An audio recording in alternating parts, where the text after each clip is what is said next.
పాయకరావుపేటలో చంద్రబాబుపై నిప్పులు చెరిగారు సీఎం జగన్. ఇవి పేదల భవిష్యత్తును నిర్ణయించే ఎన్నికలని జగన్ చెప్పారు. చంద్రబాబుకు ఓటు వేయటం అంటే కొండ చిలువ నోట్లో తలపెట్టినట్లే అని చెప్పారు. మంచి చేసే మనం, వంచన చేసే వాళ్లు ఎన్నికలకు వస్తున్నారని తెలిపారు. 59 నెలల మన పాలనలో విప్లవాత్మక మార్పులు తీసుకువచ్చామని, చంద్రబాబు హయాంలో ఇలాంటి పథకాలు ఎందుకు రాలేదని ప్రశ్నించారు. అవ్వా తాతలకు ఇంటికే వచ్చే 3000 పెన్షన్ విప్లవం అవునా కాదా అని ప్రశ్నించారు. స్కూళ్లలో English medium, Byju's content, digital బోధన అందిస్తున్నామని, పిల్లలను బడికి పంపే తల్లులకు అమ్మఒడి అందిస్తున్నామని, కాపు నేస్తం, ఈబీసీ నేస్తం, వైఎస్ఆర్ ఆసరా, సున్నా వడ్డీ ఇస్తున్నామని, అక్క చెల్లెమ్మలకు 31 లక్షల ఇళ్ల పట్టాలు అందించినట్లు సీఎం జగన్ తెలిపారు. రైతన్నలకు రైతు భరోసా ఇస్తున్నాం, ఆర్బీకే వ్యవస్థతో అండగా నిలిచామని, పగటిపూట నాణ్యమైన 9 గంటల విద్యుత్ అందిస్తున్నామని తెలిపారు.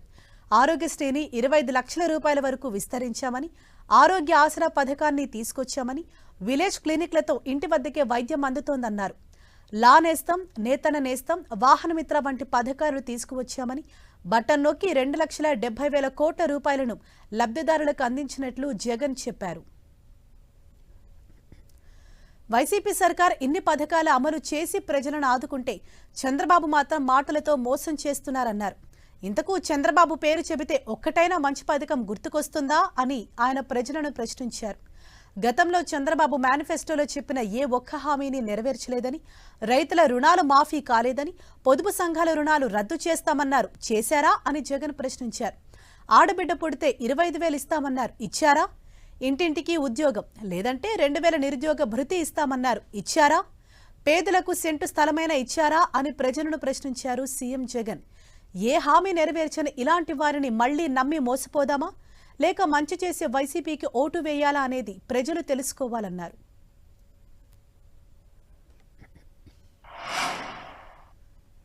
కురుక్షేత్ర యుద్ధం మళ్లీ జరగబోతా ఉంది.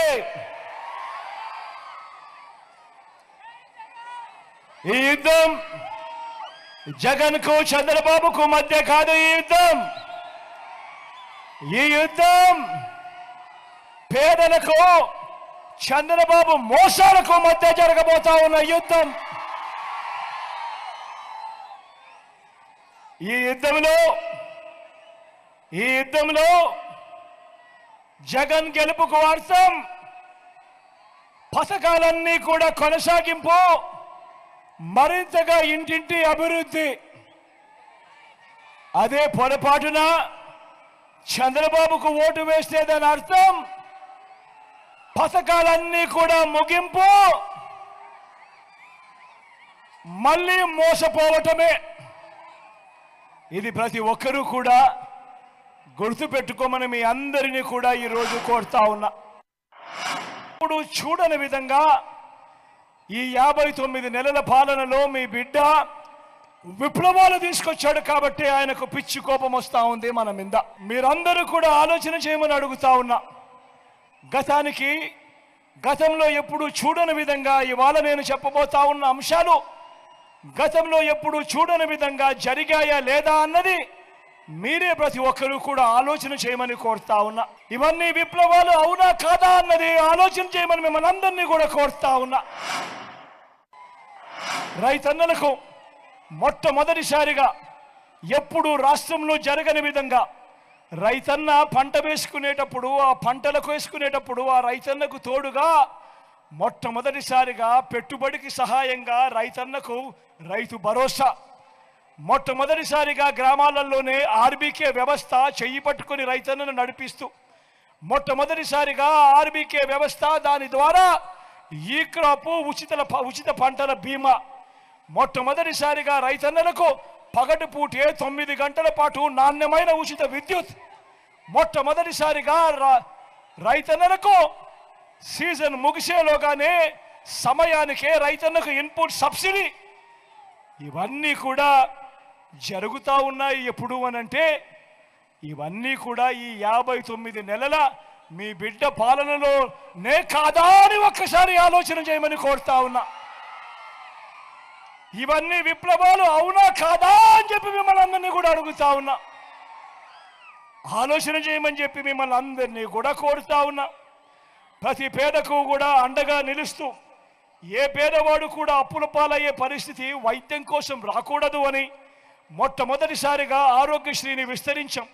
ఏకంగా 25 లక్షల దాకా ప్రతి పేదవాడికి కూడా ఉచితంగా వైద్యం అందేట్టుగా ఏకంగా ఆరోగ్యశ్రీని విస్తరించిన పరిస్థితిలో ఈ 59 నెలల కాలంలోనే అవునా కాదా అని అడుగుతా ఉన్నాను.